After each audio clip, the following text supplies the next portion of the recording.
Hi, Caleb from Brownells here, and in today's tech tip, we're going to be doing some AK stuff.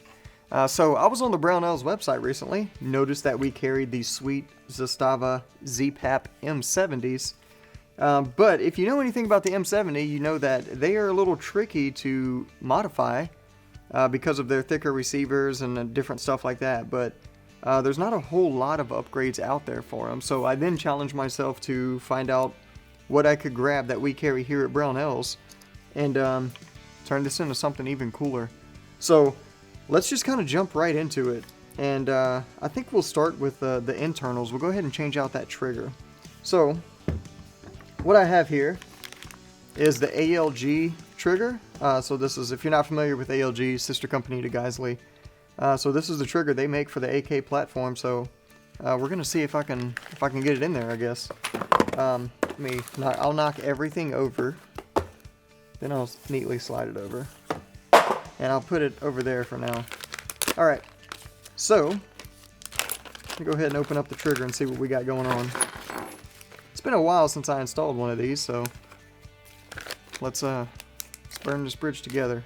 Alright, looks like we got trigger, we got the hammer, we got the disconnector, we got some springs, we got some pins in here. Alright, and then you got your instructions, which I may have to glance through, but that's a lot of words. We'll just figure it out. Alright, so I'm going to go ahead and put this receiver gently in my vise here. I'm going to grab it up by that front trunnion. Alright, and we'll just crack it open.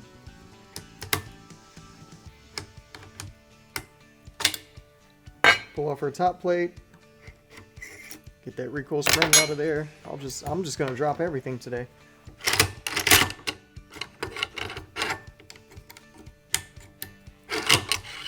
Alright. Bolt carrier assembly. Okay, so now we need to get the old trigger out. So what I'm gonna do is I'm gonna place my thumb on the hammer. I know you can't see, but I'll show you what's going on in just a moment here.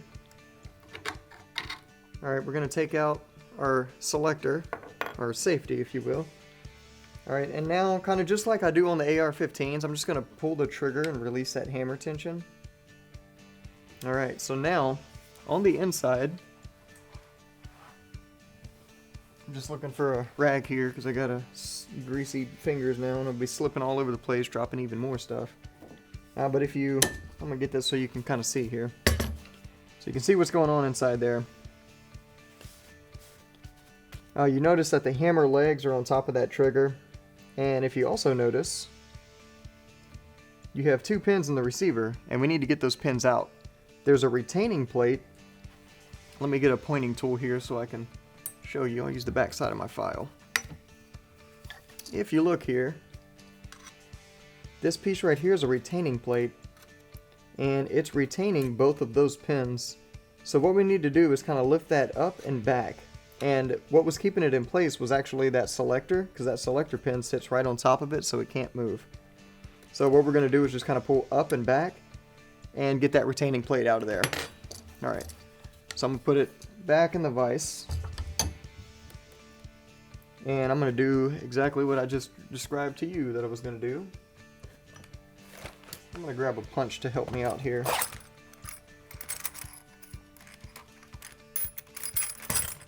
This one may be okay.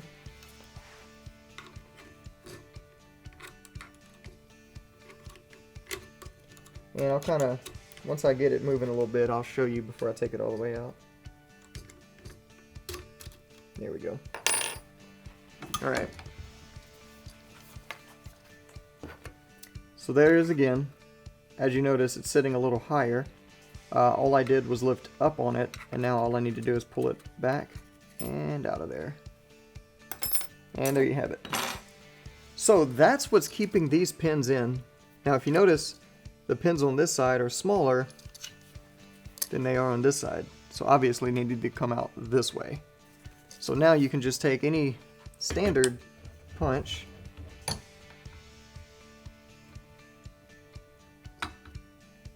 That'll be good enough here. Alright, now Actually, I'm gonna grab my stare it set here.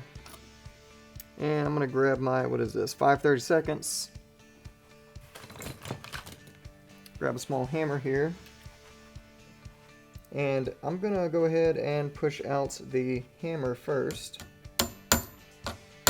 Now you're gonna wanna keep some tension on it, and you may have to wiggle it a little bit on the opposite side to keep it aligned so it comes out right.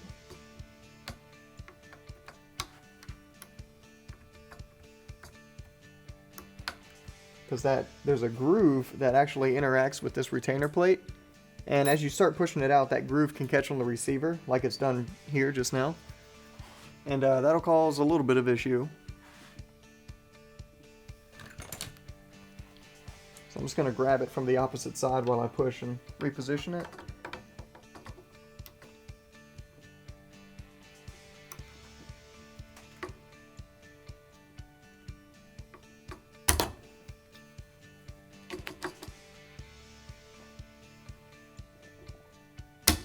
There we go. And this hammer is under a lot of tension, so you're gonna have to fight that a little bit. But pull the pin out from the opposite side. Lay it down on the table. Now you can kind of wiggle your hammer a bit here. Get it a bit forward and out of the way, because what we're gonna do at this point is actually go ahead and knock out the trigger pins.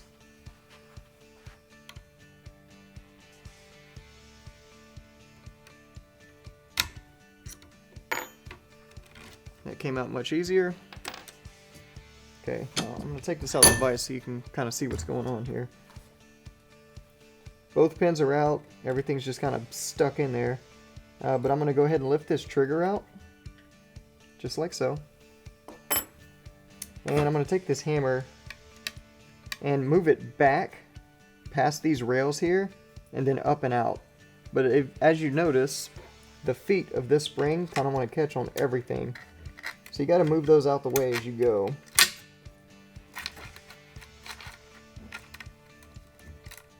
Then once you get back there, you can rotate and pull it out. Alright. So now the old fire control group is out of the receiver.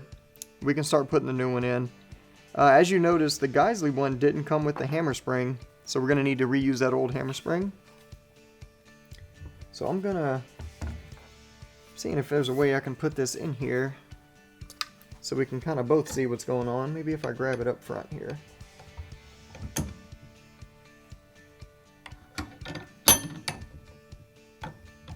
I may be able to do that, but let me get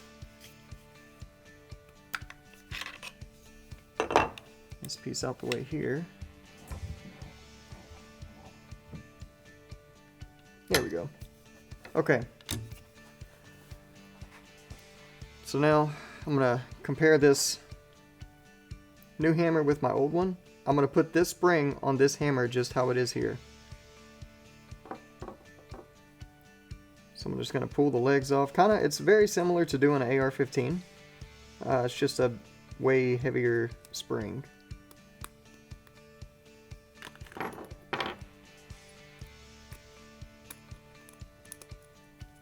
There we go. That's the new hammer. Alright. So, you'll notice this one did come with the new disconnector and spring, which is perfect. And if you notice there's holes on the bottom, that's where your spring's going to go. So what I'm going to do, like I always do, I'm going to take some Brownells Action Lube Plus. Dip the spring in there, get this out the way, get my file out the way, and I'm just going to stick it up in that disconnector. Alright, so if you notice, you have these roll pins that came with it here. These are meant to go into the tail of this trigger and serve as a stop. So I'll show you kind of how that works in a bit here. And yeah, so we'll go ahead and start throwing the trigger in. Alright, so the first thing we're going to do before we do the actual full installation here is check the fit of this trigger with our safety selector I set right here, because that's what that roll pin in the back is for. So what I'm going to do, I'm just going to go ahead and insert the trigger without anything else. I'm going to stick the pin in here blindly.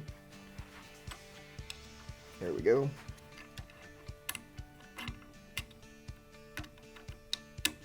Alright, so now I'm going to put the safety in.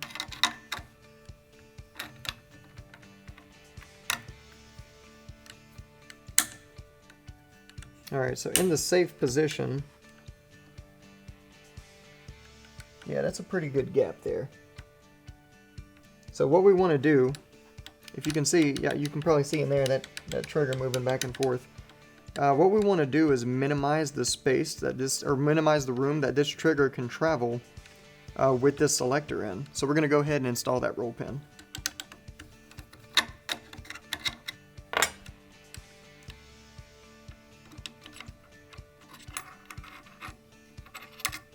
Alright, and it came with two in case you mess one up. I'm going to get this out the way here. Take our trigger, throw it in the vise.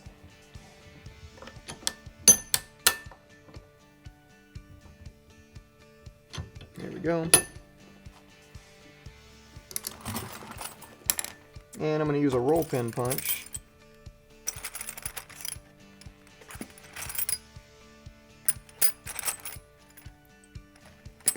Trying to find the right size without dumping all these out on the table here. This one's a little big, but it may do what I need it to do. Alright.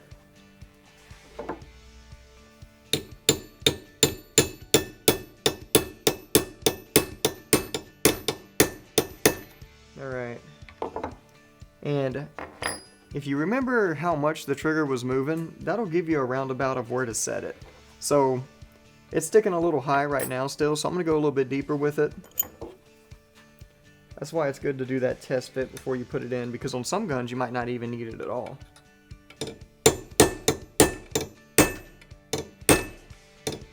And you can see it takes a lot of force to push it in, so there's no way you can apply that force by pulling the trigger and pushing that pin in, so that's not something you need to worry about.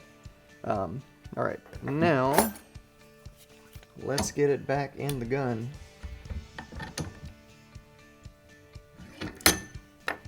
We'll do another test fit just how we did before. I'm just going to put the pin in from this side this time because it'll hold it so it doesn't matter. Alright. Well, it's not going all the way through, so yes, it does matter. Alright, we'll get it in there. Push it all the way. Cool. Alright, now the safety.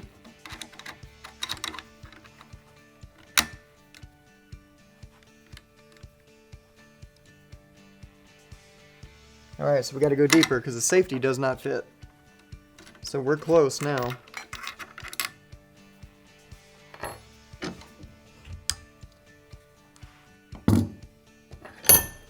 And with the AK trigger itself, there's a lot of movement. I'll say a lot of movement. Comparatively, there's a lot of movement in the actual pull itself. So it doesn't have to be perfect. It just has to be really close, which is fortunately easy to do.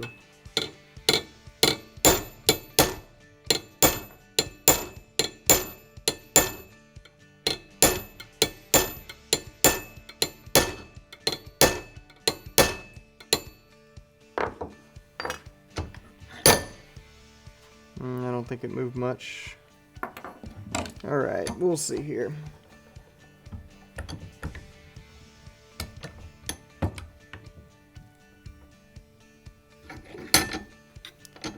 We didn't get a ton of movement out the pin, but that's okay. We can always finish this part up with a file, because honestly, the tighter that pin is in there, the better anyway.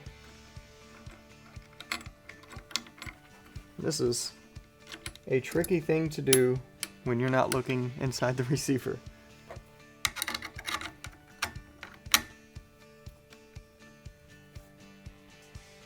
Alright, yeah. So I'll just finish that fit with a file. I'll take a little bit right off the top, and we'll be good to go.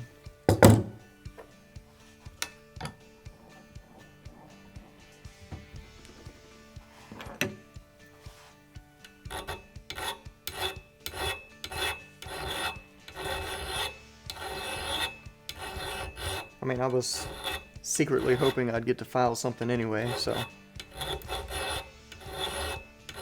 here we are.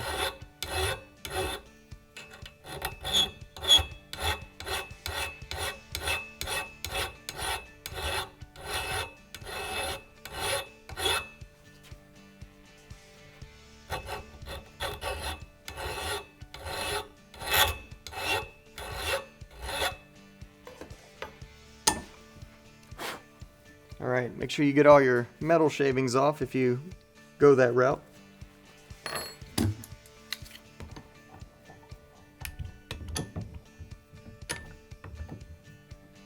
Okay.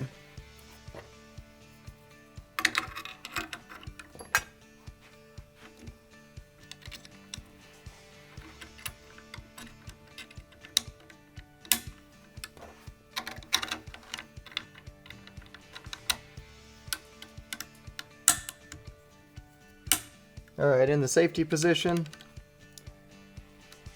that right there is our trigger movement. And that was the pin falling out. But as you can see, it fits nice and snug. So we're good to go now.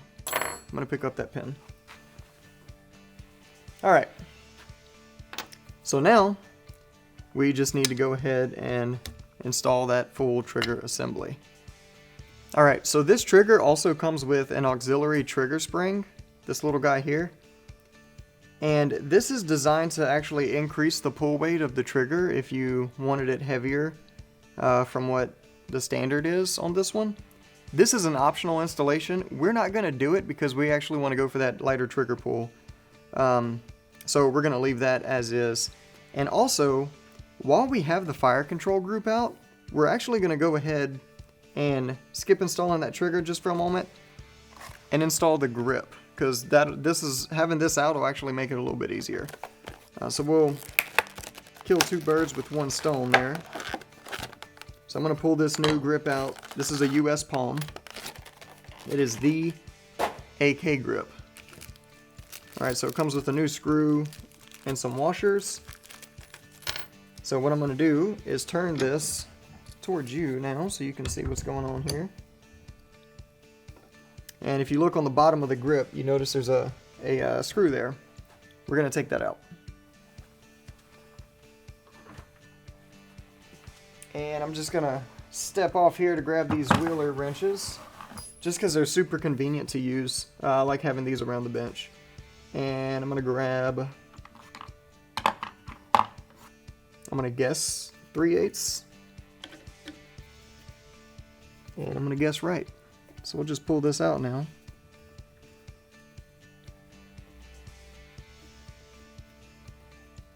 And it's not like the AR-15. AK grips, depending on what grip you get, they all use a different size screw. So make sure you use the screw that comes with it. So we'll pull this guy off here. Alright. So actually, on most AKs, this little piece is a floating piece inside the receiver here. But on this M70, it's riveted in, so we could have actually done that with the fire control group in easy. But we'll go ahead and finish the job now. So we'll just take our new grip. It's going to go on just like so. I'm going to do a little test fit here. Yeah, that looks good.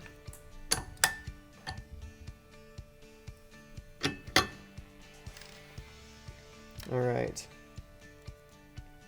So I'm going to take my screw and washers, put them on just like so. Let's see if this uses the same size. It does. Great.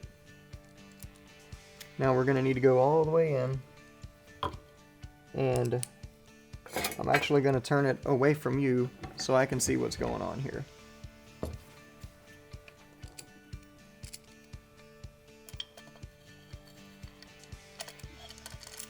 Just feed it right into the hole.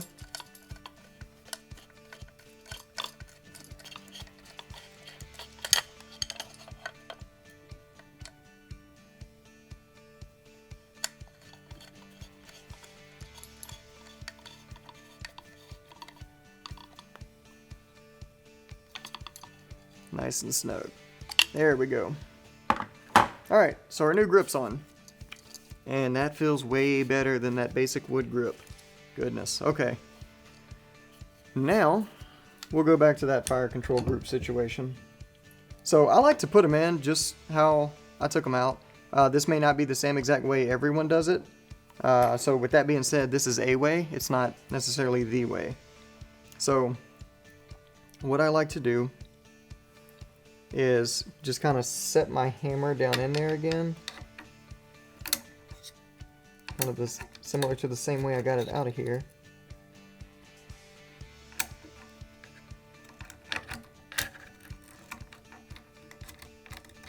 And just kind of slide it forward. Alright.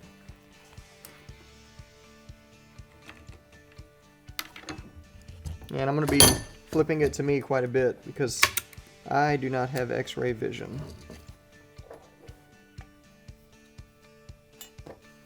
So you just got to get those hammer legs back up to where they were when you took them out. Because they're under a good bit of tension, so they're going to want to kind of fly everywhere on you. I'm just going to grab some pliers here to help me out.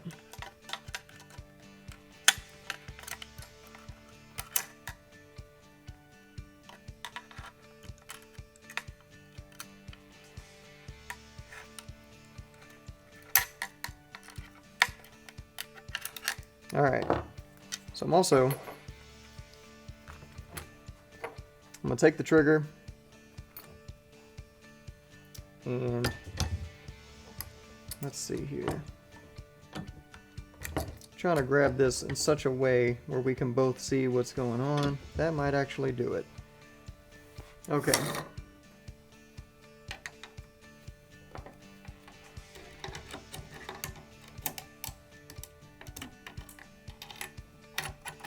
Alright, so I'm going to drop the trigger down in there.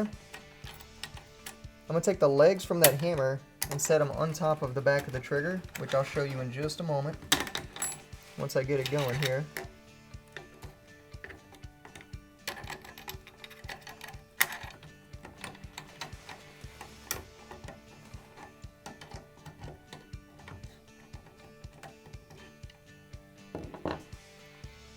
Alright, so I'm going to get those legs positioned kind of on the trigger, if you can see that there. And now I'm going to take my hammer, I'm going to go ahead and put that where it needs to be. Line it up with the pinhole, which I'm going to fish around for that blind here. Let me know if I'm close to it. I can't see it. There you go. Thank you. Alright. It's like y'all are here doing it with me. Okay. Now the hammer's in position. Those legs are still on the back there. Perfect. Now we can take that disconnector we had, and this spring is going to go on the hole that is cut for it. And then, kind of just like the AR-15 disconnector, we're just going to set it on there and run our pin through.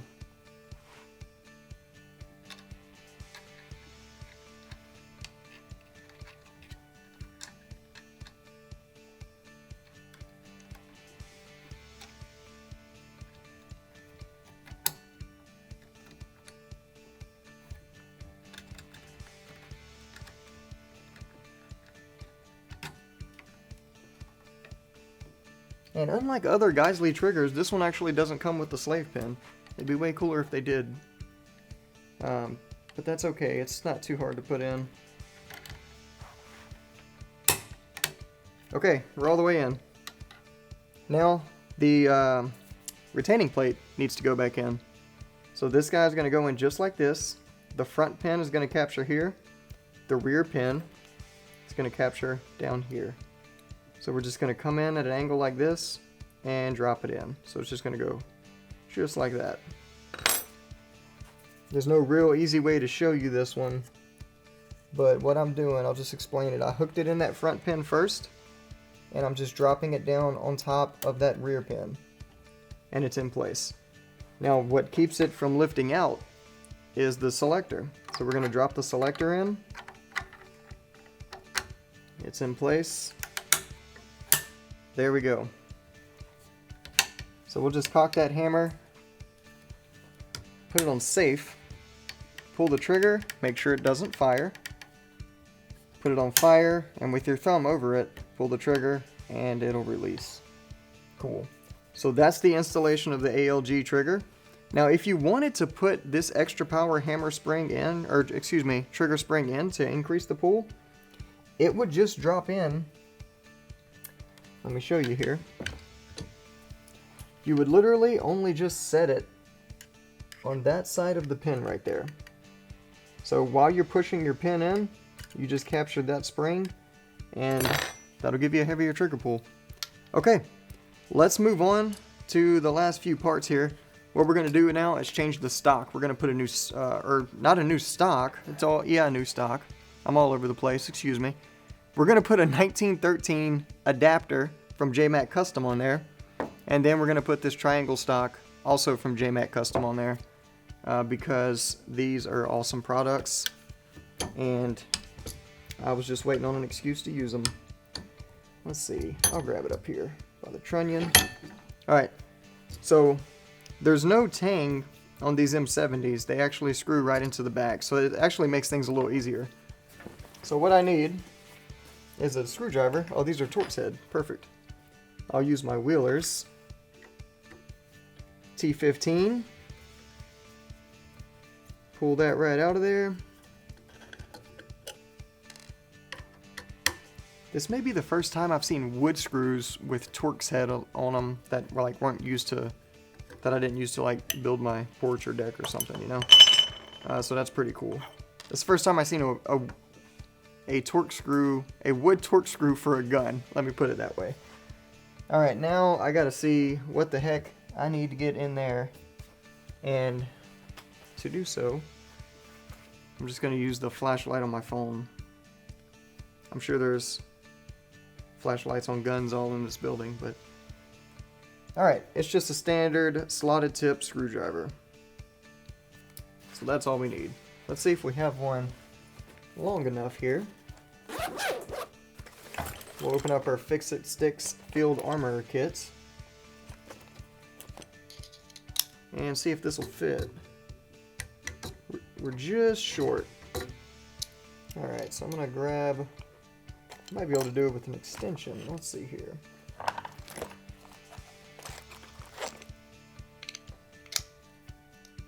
There we go.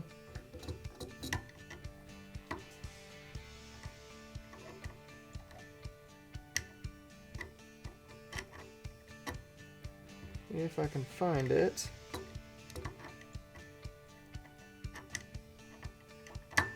There we go.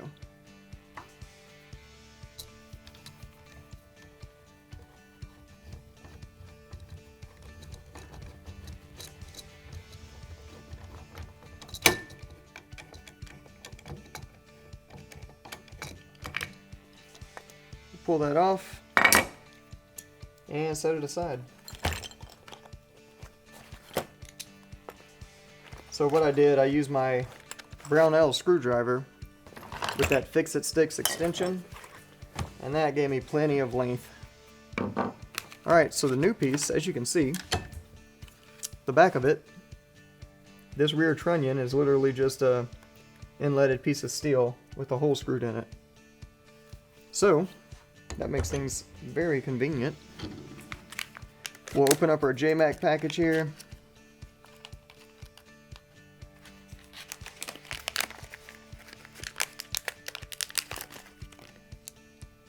Alright, and as you can see, it just goes right in there.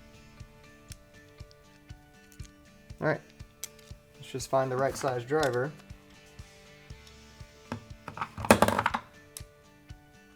Alright, so 7/32. This just slips right in. If you want, on this you can put some blue or red Loctite. I actually, since I'm here, what I'm going to use is the Brownells shock vibration resistant thread coating. It's a tongue twister. Alright, open this bad boy up, Put a little bit on the threads. I'll close this.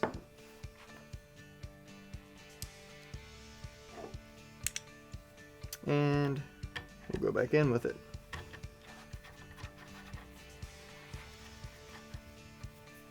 Yeah, that coating is absolutely great for this kind of stuff. And we'll tighten that down. Okay, now we can take the stock.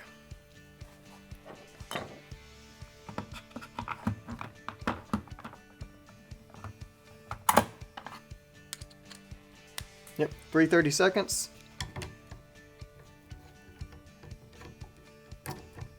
And you can set it on any height you really need. I'm going to go a little high with this, just because we're putting a red dot on it. I don't really know where it's going to land yet.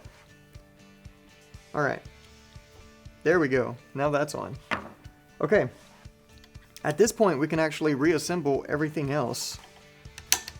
So, I'll take my gas tube, lock that back in place. Cool. Alright. Take our bolt and carrier.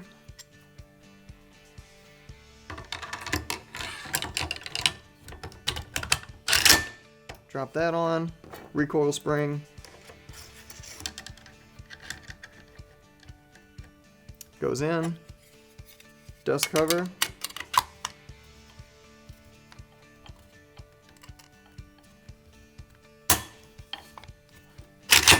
There we go. Alright. I'm just going to do a quick function check since we have that new trigger in here.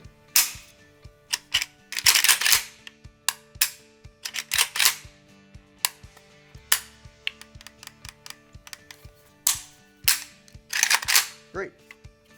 Alright, so now for our optic mount, we're going to be using, I've actually never used these before, but these are the AK mounts from RS Regulate. So let me get this guy open here.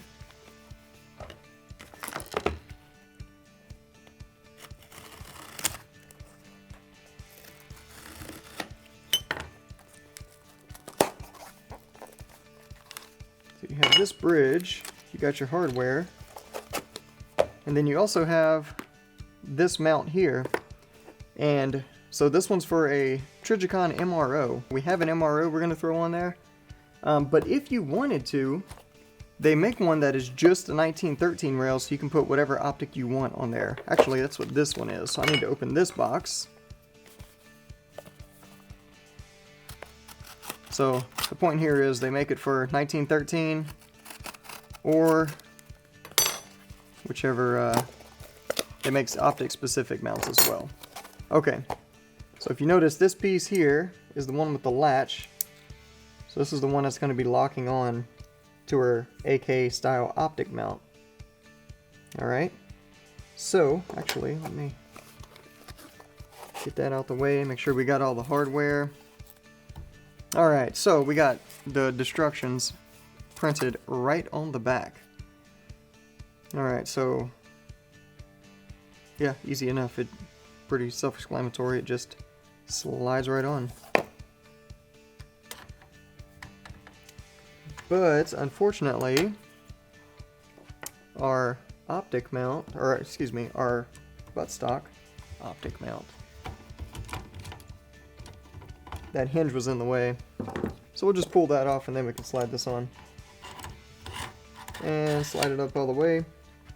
So if you notice here, on the back side, you have this steel notch here that rides in this groove. And then you have this piece here that rotates, and that's going to go into that groove. So let's just ride it in there.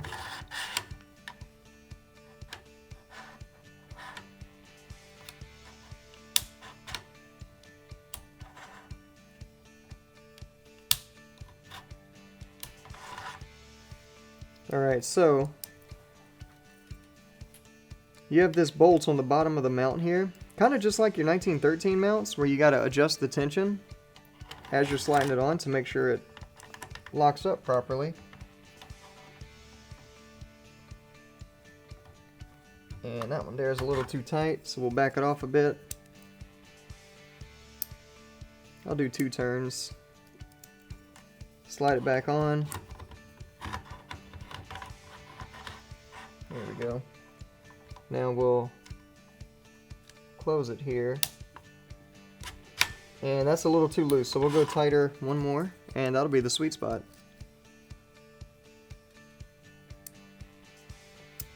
There it is. Okay.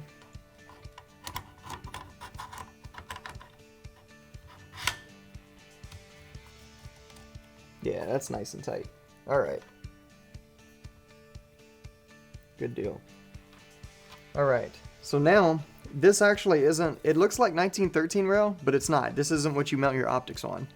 This is the platform for other things. Like, for example, this is their 1913 mount. And it sits on this other rail here and locks into it and then comes over the top of the receiver from the side, which is pretty cool. Now, this is the MRO mount.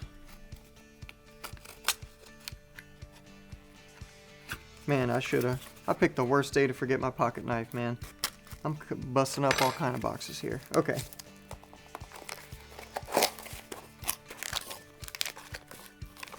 Alright, so we have the mount, we have all the hardware. We're looking good. So now we just need to get our MRO on there, which I have here, and it's on a mount I was using on a BRN 180. So I'm going to go ahead and pull this off real quick. Alright, so our MRO, we just took it off our mount here. It's going to sit on there just like so. And this little guy came with all the hardware.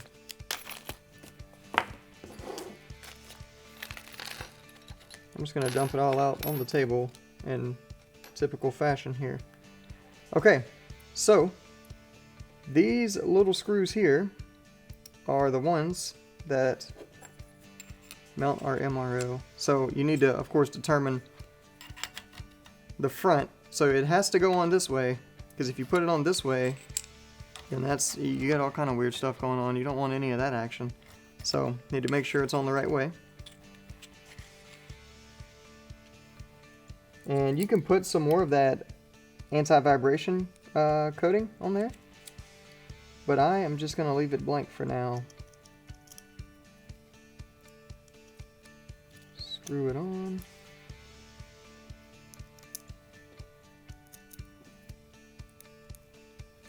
Bada bing. There we go. Alright. Tighten these guys up nice and good.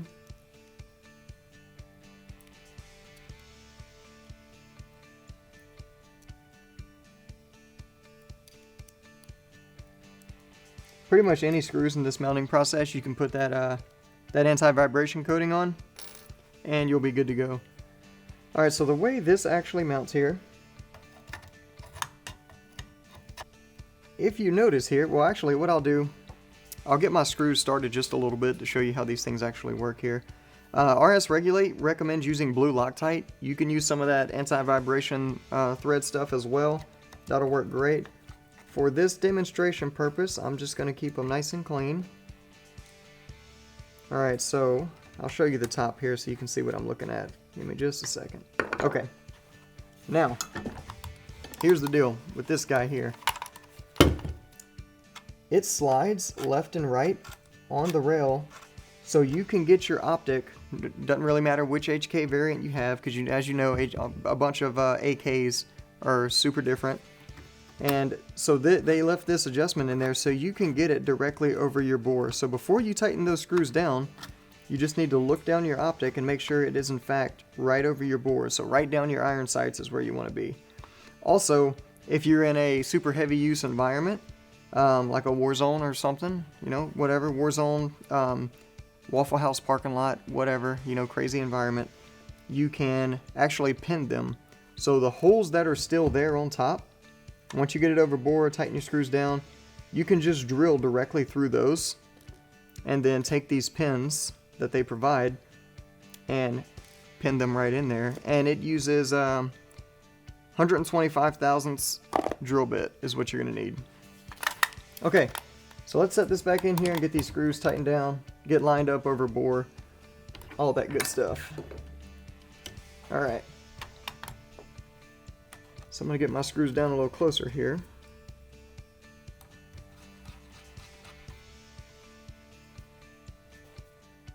Make sure I can still move. There we go. Okay.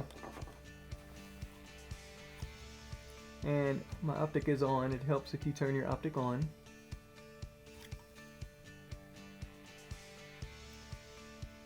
That looks pretty good. I'm going to tighten it down.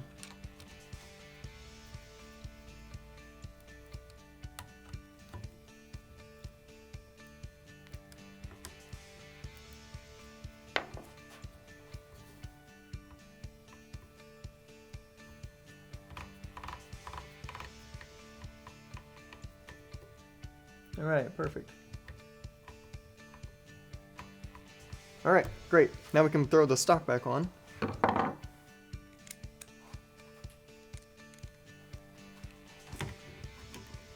Okay. So, get this other stuff out the way. We are pretty dang close to where I want to be with this thing. That looks good. Okay, now all we need to do is put on the muzzle device and we are done here. Okay, so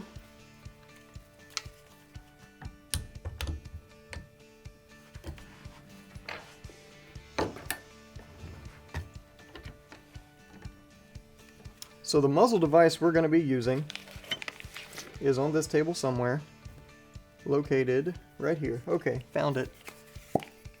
Sons of Liberty Gunworks Knox for the AK. Now, the interesting thing about this, if you notice, so most muzzle devices index off the thread shoulder, which is on the opposite, your side of the threads, right? So if you're behind the gun, that non-muzzle end of the thread is your thread shoulder. But because AKs, most of the time the shoulder's the front sight, or the shoulder is not really consistent, or concentric, I should say in this case. I'm going to pull this old one off while I'm talking here. But so what they actually do is have it index on the muzzle face, because that is potentially more accurate than the shoulder for AK platforms. So there's an adjustable piece in here that is threaded in that you just back off to index on your muzzle face. So when you index your brake, that's actually what you use. So I'm just going to thread this on and kind of see how close we are. Alright, way too much here. I'm going to turn that in quite a bit.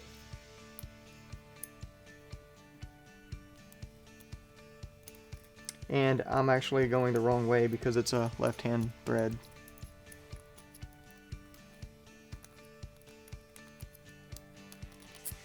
Alright, let's see where we're at now.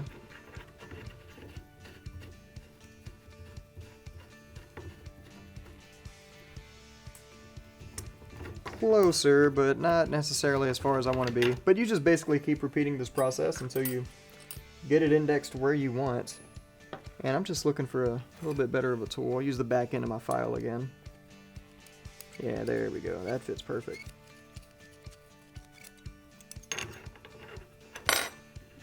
And this is the last thing we're doing. We're just going to index this so that it's pointing in the right direction here. And then this is also a chemo brake. So if you're going to put a suppressor on here, use an alignment gauge just to make sure you're good to go there. Don't just throw it on there blindly. And that's all there is to it. So let me get this in here.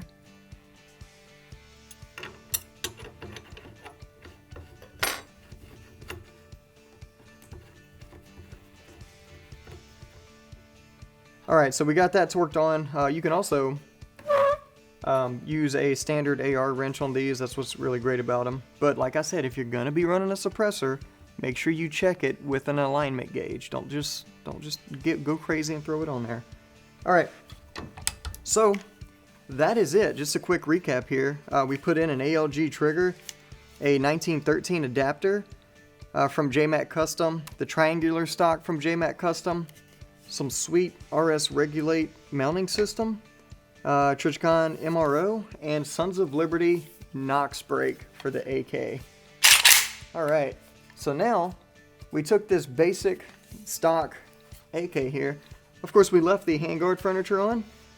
You can change that, of course, if you want to, but we got pretty much everything we need to hit the range now. So if you have any questions, comments, feel free to post them down below. And as always, if you need help with anything for any reason ever, feel free to give us a call on the tech line. We'll be happy to help you out. Thanks for joining us, and we'll see you next time.